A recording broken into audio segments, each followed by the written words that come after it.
একটা বিচার দিয়ে রাখি যে আমরা যে সব কিছু চাপাইতেছি যে হ্যাঁ একটা অভূতপূর্ব সরকার আমরা পাইছি, এদের কাছ থেকে আমাদের অনেক কিছু চাওয়ার ছিল, তা আমাদের এখানে কোনো রোল নাই। আমরা 150টা আন্দোলন কইরা 5 মাসের মধ্যে তাদেরকে ইয়া করে তুললাম। আমরা যে কোনো জায়গায় হয় আপনি সমালোচনা করেন, নাইলে আমি সমালোচনা করি, ওরা যাইব কই? কোন জায়গা থেকে তাদের সমালোচনা? এই কাজ করছো কেন, এইটা করো নাই কেন, এইটা করতে পারছো কেন? বিএনপি এতদিন পর্যন্ত কই আসছে, একটা মির্জা ফখরুল ইসলাম কিন্তু আমারও 1.5 মাস আগে ইন্টারভিউ দিছে, একটা মুখ দিয়ে তো বাইর করতে পারলাম না যে কবে ইলেকশন চান। হঠাৎ করে এখন কি হইলো, জুলাইতে চায় না অগাস্টে চায়, ঠান্ডা নাই বর্ষা নাই, আর হইলো কি এই সরকারই চায় না ইলেকশন করতে, এগুলি কি কথা? জনাব মাসুদ কামাল ভাই, আপনি জানেন যে গতকাল বিএনপির দিক থেকে একটা নতুন দিক আমরা দেখলাম, সেটা হলো যে অন্তর্বর্তী সরকার নিরপেক্ষ কিনা এই নিয়ে সংশয় শঙ্কার কথা বিএনপি মহাসচিব বলেছেন। তিনি আরও বলেছেন যে বিবিসি বাংলারে দেয়া সেই সাক্ষাৎকারে তিনি আরও বলেছেন সরকার নিরপেক্ষ থাকতে না পারলে নিরপেক্ষ সরকারের প্রয়োজন হবে। তিনি আসলে কি বোঝাতে চাইছেন, কি বার্তা দিলেন তিনি অন্তর্বর্তীকালীন সরকারের কাছে? আমার একটা টেক অবশ্য আছে, সেটা আপনার টেকটা শুনে আমি হয়তো এটার মধ্যে এটা একটু বলতে চেষ্টা করবো। কামাল ভাই, আপনি আমাদের যদি একটু আলোকিত করেন যে আসলে মির্জা ফখরুল ইসলাম আলমগীর কি বার্তা দিতে চাইলেন।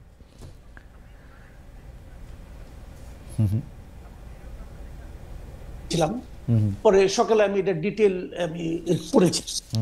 আমার কাছে কিন্তু ওনার কথাকে অযৌক্তিক মনে হয় নাই। উনি যেটা বলার চেষ্টা করেছেন যে যদি এই সরকার নির্বাচন পর্যন্ত নিরপেক্ষ থাকতে না পারে তাহলে নিরপেক্ষ সরকারের অধীনে ওনারা নির্বাচন চাইবেন এবং তখন নতুন সরকার গঠনের প্রশ্ন হতে উঠবে। এগুলো আকার ইঙ্গিতে বলা হয়েছে জিনিসটা।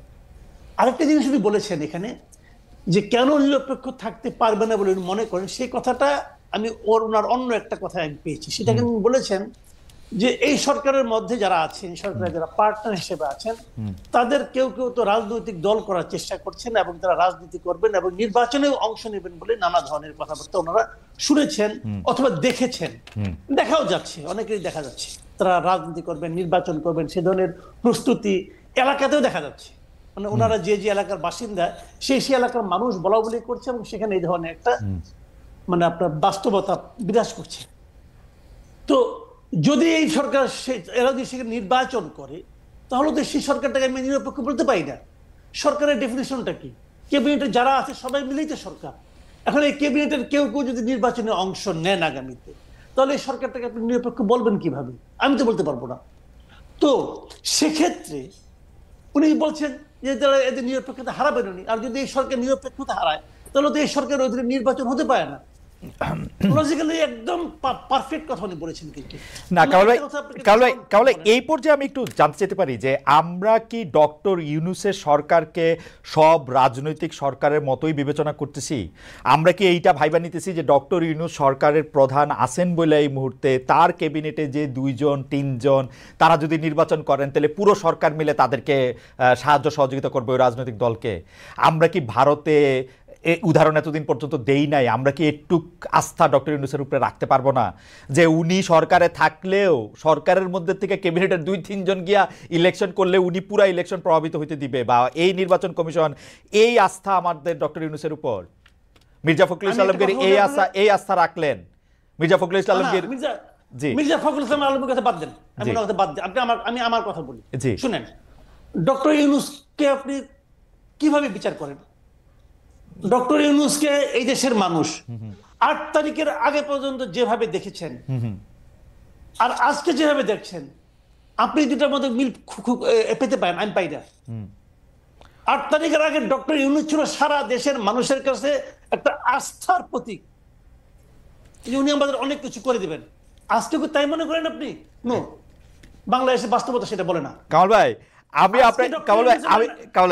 আপনার কাছে একটু জানতে চাই, আপনি যে বললেন ডক্টর ইউনূসকে সারা দেশের আস্থার প্রতীক মনে করেছেন, বাংলাদেশের মানুষ কোনোদিন কাউরে আস্থার প্রতীক মনে করে? যখনই তাকে যেই কাজটা দিতে চায় তখনই তো আমরা তার সমালোচনা করতে থাকি। যেই মুহূর্তে আমরা যে জীবনে গাড়ি চালায় নাই সে ড্রাইভারে কইতে থাকে এমনি চালান অমনে চালান।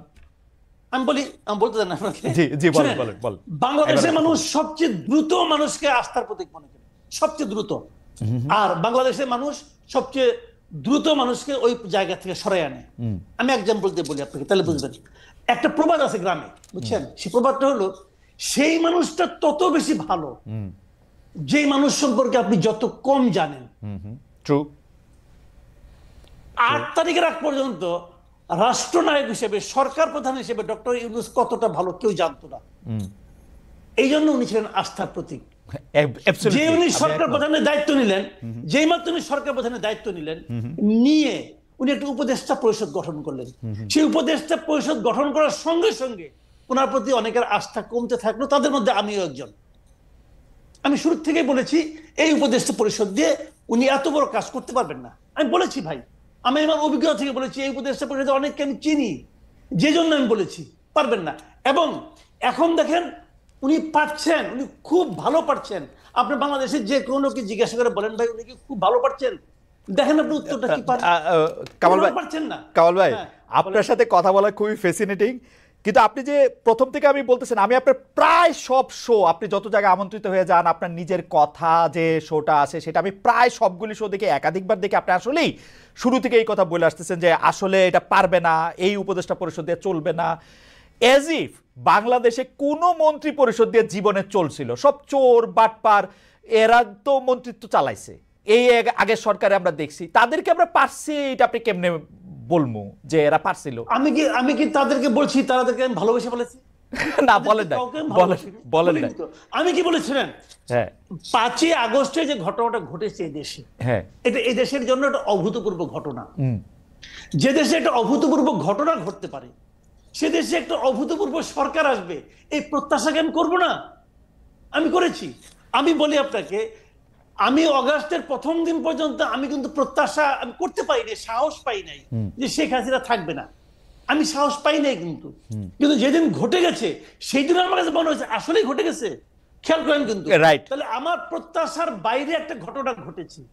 তখন তো আমি ভাবতেই পারি যে যাদের কারণে, যাদের মাধ্যমে এত বড় একটা ঘটনা ঘটতে পারলো, তাদের অংশগ্রহণে, তাদের সাপোর্টে আমরা একটা অভূতপূর্ব সরকার পাবো, এই প্রত্যাশা আমি করবো না? অবশ্যই আমি প্রত্যাশা করেছি।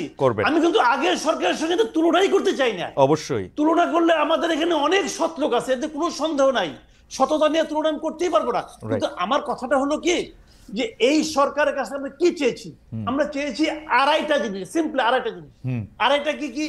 1 নম্বর চেয়েছি তারা একটা অসাধারণ নির্বাচন দেবে, যে নির্বাচনে প্রত্যেকটা মানুষের ভোটাধিকার গণনা করা হবে। 2 নম্বর চেয়েছি এই নির্বাচনের আগে ওনারা কিছু সংস্কার কর্ম করবে, যে সংস্কার কাজগুলো আরেকজন ফ্যাসিবাদ তৈরি হওয়ার থেকে আমাদেরকে রক্ষা করবে। আর অর্ধেক কাজটা কি? অর্ধেক কাজটা হলো যতদিন এই কাজগুলো ওনারা করবেন ততদিন ওনারা দেশটাকে চালাবেন। আর কিছু চাই নাই কিন্তু রে ভাই। কিন্তু ওই অর্ধেক কাজ যেটা, ওটা শুরুর থেকেই এত ব্যর্থতার মধ্যে চলে আসলো যে বাদ বাকিগুলো সন্দেহের মধ্যে ঢুকে পড়লো। সংস্কার নামে তারা যা করলেন, এটা তো একটা লেজে গোবরের অবস্থা হয়ে গেছে। বিচার দিয়ে আমরা যে সবকিছু চাপাইতেছি যে হ্যাঁ একটা অভূতপূর্ব সরকার আমরা পাইছি, এদের কাছ থেকে আমাদের অনেক কিছু চাওয়ার ছিল, তা আমাদের এখানে কোনো রোল নাই।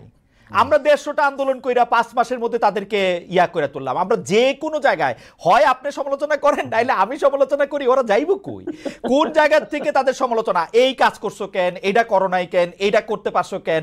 বিএনপি এতদিন পর্যন্ত কই আসছে, একটা মির্জা ফখরুল ইসলাম কিন্তু আমারও 1.5 মাস আগে ইন্টারভিউ দিছে, একটা মুখ দিয়ে তো বাইর করতে পারলাম না যে কবে ইলেকশন চান। হঠাৎ করে এখন কি হইলো, জুলাইতে চায় না অগাস্টে চায়, ঠান্ডা নাই বর্ষা নাই, আর হইলো কি এই সরকারই চায় না ইলেকশন করতে, এগুলি কি কথা? আমি বলবো নাকি আপনি 2 মিনিট একটু বইলা নেন, আপনার একটু শোনা দরকার আছে। আমি যাইতেছি, বাকের আসতেছি আপনার কাছে জনাব মজুমদার, আমি আসবো একটু, জাস্ট একটু কামাল ভাইকে শুনে আসে। জি দেখেন, মির্জা ফখরুল আগে কি বলছেন, এখন কি বলছেন, এটাকে আমি ডিফেন্ড করবো না, এটা ওনার পলিটিক্স। দেখেন বিএনপি কিন্তু উনি কিন্তু বিএনপির মুখপাত্র এই দেশে, তাই না? মুখপাত্র, কাজে উনি কিন্তু বিএনপির পলিটিক্যাল কথাটাই বলবেন। বিএনপি আসলে কি চায়? তারা ক্ষমতায় যেতে চায়, simple, clear and simple. BNP ক্ষমতায় যেতে চায় এবং তারা অনেকদিন ধরে ক্ষমতার বাইরে আছে। তারা মুখে বলে আমরা ক্ষমতার মাধ্যমে দেশকে একটা অসাধারণ দেশ দিব, কি দিবে আল্লাহ মালুম আর ওনারা মালুম, আমি বলতে পারবো না, সেটা এক জিনিস। কিন্তু ওনাদের তো এটা পলিটিক্স, উনি তো ওই কথাটাই বলবেন। ওনার কথা একটা। সমালোচনা যেটা আমরা করি, সমালোচনাটা আমরা কেন করি বলেন তো? আমি কি ইউনূস সাহেবকে নামাই যাওয়ার জন্য সমালোচনা করছি? নো, আমি চাচ্ছি যে ইউনূস সাহেব যেন ঠিক কাজটা করেন। ওকে, এবং এটা করার জন্য বারবার ওনাকে হ্যামারিং করতেছি, ভাই আপনি ঠিক কাজটা করেন, ঠিক কাজটা করেন। উনি কি ঠিক কাজটা করতে পারছেন?